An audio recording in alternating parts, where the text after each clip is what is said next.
Hello everybody, how's your day? Time check, it's 8 o'clock at night in Sweden. Pero maliwanag pa at after ng aking event ay diretso agad sa aking balcony sa mini garden dahil kailangan ng ilipat ng aking mga tomato sa bigger pots. It's planting season here in Sweden.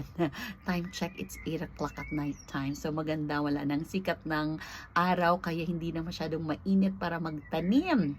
Okay, what about you? Ano po ang inyong mga tanim dyan? Meron akong biniling seedlings na tumutubo na yung mga iba't ibang variety ng ng strawberries. Ayan, may bulaklak na siya. Yung iba naman, iba't ibang klaseng strawberries ang aking tinanim dyan. So, abangan natin. Sana magbunga sila. Dito naman, kita nyo empty siya. Pero may nilibing na ako dyan mga seeds ng lettuce. Romaine lettuce. Okay, so abangan natin. Ang oregano ko, ayan, nilabas ko na. At ang aking dahon ng sibuyas. Ayan o. Dahon ng sibuyas. Okay, abangan natin ang pagtubo ng mga tanim. What about you? Ano pong inyong mga tanim dyan? God bless. Happy planting.